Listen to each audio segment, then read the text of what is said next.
Um dos pontos fundamentais da tradição cristã, da fé cristã, é justamente a Santa Ceia.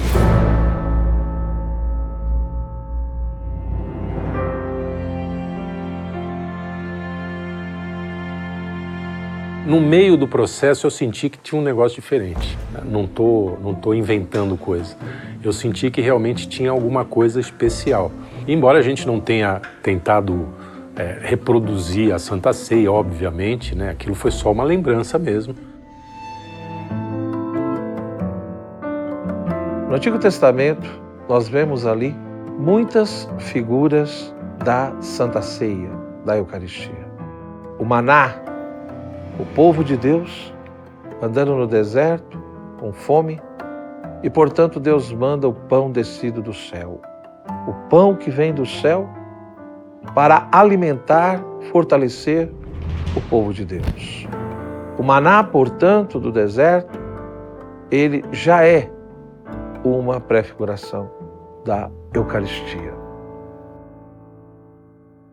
Naquele momento que estava toda a turma aqui do quinto, né? E a gente estava vendo, estava todo mundo realmente com o mesmo propósito. Foi um momento de leve, foi agradável, mas foi familiar. A história do pão ázimo é muito interessante, vem lá do Êxodo, né?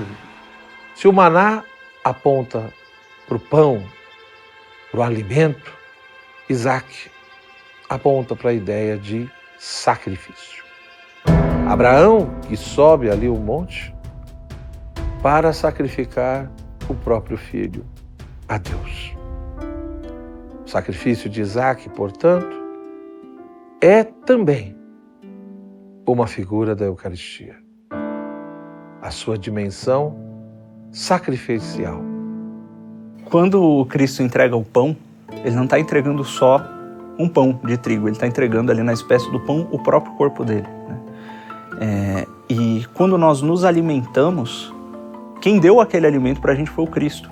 E o Cristo, ele dá para a gente o que ele dá para a gente, né? O alimento, não só o alimento em si, né? A comida, mas os meios de subsistência, as ferramentas para a gente trabalhar, ele dá para que a gente glorifique ele. Na época de Cristo, a Páscoa dos judeus ela era celebrada em 2 momentos. No primeiro momento, mais ou menos na parte da tarde, pegava-se um cordeiro e imolava-se. Ou seja, ocorria um sacrifício no templo.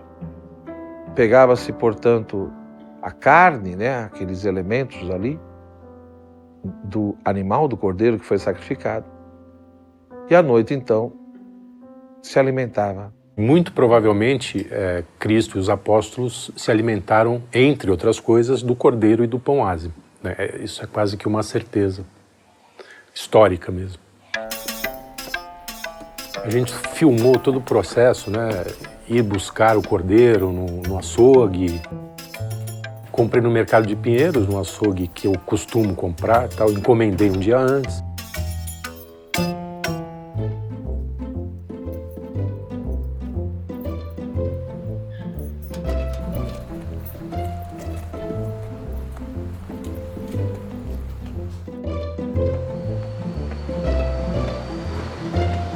Olha aí que beleza. Vem ver aqui. Filma aqui, Everton. Olha os bichinhos aqui. Ó, que lindo. Ó. Esse aqui é o cordeirinho que a gente vai preparar. Só que eu já pedi aqui pro Balbino separar para mim. Vamos lá.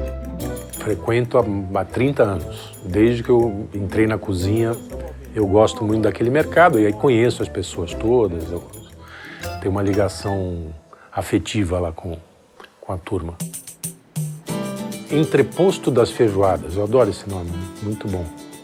É um secos e molhados, muito antigo.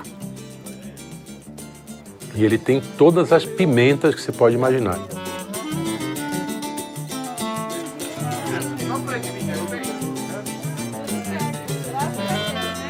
Bom dia. Bom dia. Tudo bom? Como vai, lindo? Pois é. Tava meio fora. Vamos levar uns temperinhos aqui. Uma parte dos temperos eu comprei na feira. as especiarias e as ervas, né, as pimentas, porque tem um mix de pimenta, leva muita erva, hortelã, sálvia, estragão. A Lucy tem tudo que você imaginar de ervas, inclusive coisas que eu ainda não conheço, que eu fico experimentando lá com ela. E as pimentas, né? Eu comprei tudo com a Lucy. Manjericão, sim. Do graúdo. Mas eu também sou cliente dela há 500 anos lá. Sempre vou na mesma barraquinha. Meu pai e minha mãe sempre fizeram questão da gente comer junto.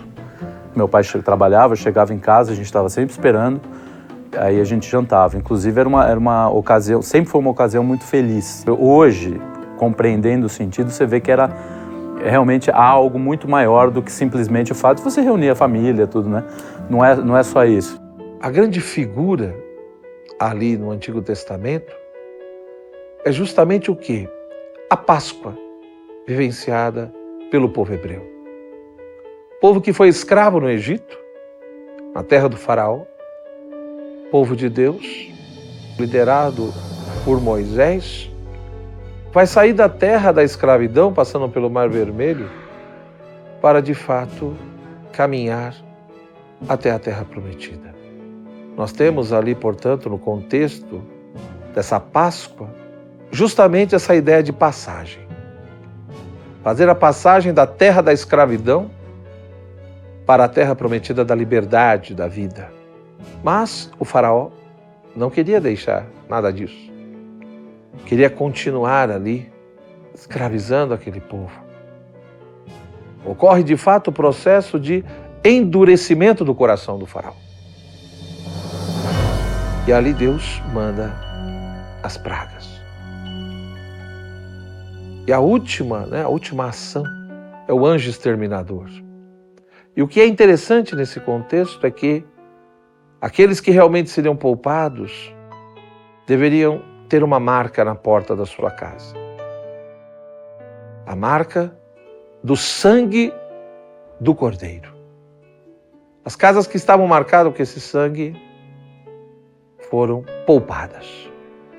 É interessante como os padres da igreja, no início do cristianismo, nos primeiros séculos, eles refletiam liturgicamente sobre isso, né? Ó anjo, o que vistes quando olhastes aquela porta? E o povo respondia como se fosse um anjo. Vimos o sangue do Senhor. Vimos o sangue do Cordeiro imolado. É justamente por isso que nosso Senhor vai ser chamado de Cordeiro de Deus, que tira o pecado do mundo. Porque justamente deu a sua vida e derramou o seu sangue pela nossa salvação. Então, aquele cordeiro que foi imolado no Egito e usar o seu sangue marcando as portas, era uma prefiguração do verdadeiro cordeiro, que de fato iria derramar o seu sangue por nós.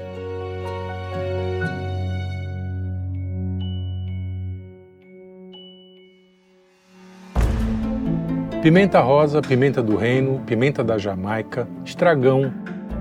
Eu gosto de colocar hortelã também, porque combina muito bem com o cordeiro, manjericão. Aí macera bem no pilão, né, até formar uma pasta. Bom, vai alho também, bastante alho.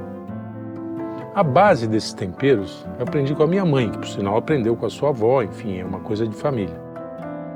Aí eu faço uns talhos na superfície da carne para penetrar esses temperos.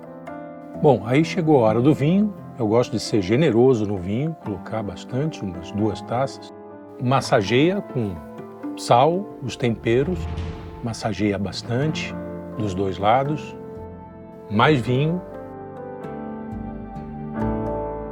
E agora eu vou deixar ele dormindo aqui até amanhã, que é a hora que ele vai para o forno. Isso aí. Isso sempre aconteceu em casa, é uma coisa que vem dos meus avós, meu pai, quer dizer, o momento da mesa era embora não fosse explicitamente sagrado, era sagrado, assim, precisava estar todos na mesa. Não tinha conversa de um ir comer no quarto, o outro ir comer na sala de televisão, enfim, não tinha nada disso. E eu passei isso para meus filhos também. Pelo menos uma das refeições a gente tinha que fazer juntos todo dia, a família. Então, se a gente não conseguisse almoçar, porque estava na escola ou trabalhando e tal, à noite tinha que ter um jantar em família. Então, essa coisa de estar junto, se alimentando, sempre foi uma coisa importante para mim. O fundamento da Eucaristia é o amor de Cristo por cada um de nós, o amor de Deus por nós, o amor da Trindade, porque no fundo é o Filho vivendo e se apresentando como sacrifício. Jesus se oferta. Jesus é o sacrifício. Ele se sacrifica. Ele dá a sua vida ao Pai.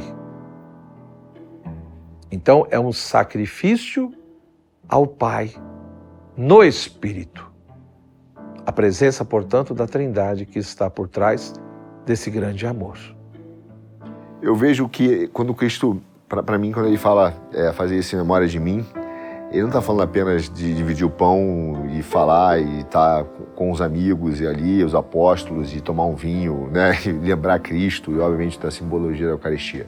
Ele está falando fazer isso em memória de mim é se alegrar, mesmo sabendo que você vai se sacrificar pelas pessoas, mesmo sabendo que elas não merecem o sacrifício, porque o amor, e que nós não merecemos, né? O amor sacrificial que me espanta, me causa um espanto do tamanho da profundidade do amor de Cristo, é que ele sabia que ia morrer, ele sabia que ia sofrer, ele sabia que ia se ausentar, né? Ficar distante do Pai, e ele chama as pessoas, os apóstolos, para um momento de comemoração.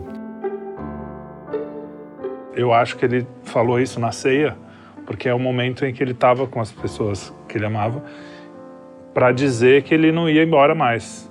E eu acho que sempre que você está fazendo esse ato eucarístico na missa, ou seja, é mais uma vez Jesus dizendo assim, ó, ainda estou aqui. Ali ele estava indo para a morte, né? Não para a morte dele, né? Mas para a morte do pecado do mundo, né? Tem aquela frase que eu acho muito bonita, eis o Cordeiro de Deus que tira o pecado do mundo. Essa frase é muito bonita e muito forte.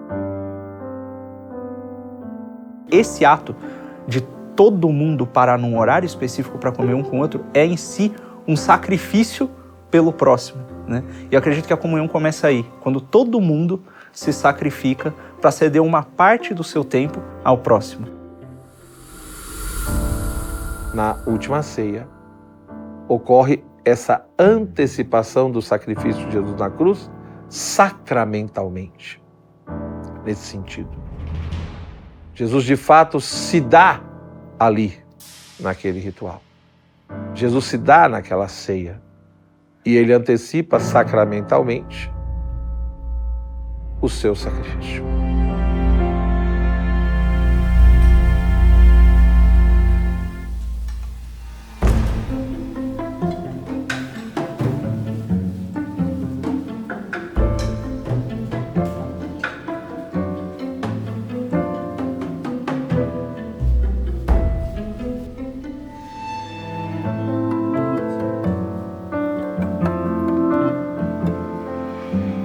Eu estava muito preocupado antes da filmagem, porque ia chover, começou a ficar preto o céu. Eu falei, não vai dar para filmar, vai dar ruim. E aí pedi para o pessoal correr, aquela corrida. Sentamos na mesa, eu esqueci da chuva e Deus, sempre olhando por nós, não deixou chover, de verdade. Porque tinha tudo para chover. Inclusive, a gente olhou no mapa, aquele mapa que mostra onde está a chuva já estava lá. Estou dizendo que teve um pequeno milagre ali. A gente filmou, comeu, etc. Quando nós levantamos e levamos a mesa para dentro, caiu um pé d'água, assim, um toró. Eu falei, toma, Ateu. Engole essa. É isso.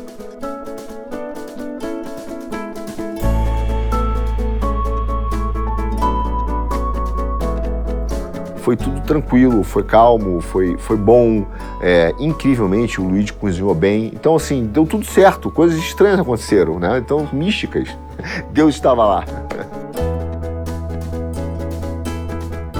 O esforço do cozinheiro, o zelo das pessoas que colocaram a mesa e de todo mundo estar unido ali me fez entender, compreender na prática essa coisa do compartilhamento da alegria, né, da graça. A comida estava boa, apesar do Luigi, apesar das reclamações do Luigi, brincadeira. Mas o rango estava muito bom, eu pirei naquele pão, nunca tinha comido, preciso começar a fazer esse pão.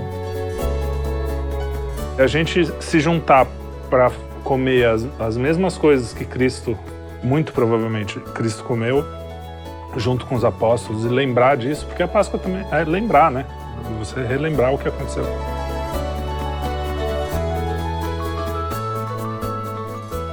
Por isso que, de fato, para a tradição cristã, a Quinta-feira Santa, a última ceia ou a questão da Eucaristia é algo tão especial, tão profundo. Porque, como Jesus disse em João 6, quem não comer do meu corpo e não beber do meu sangue, não terá vida eterna.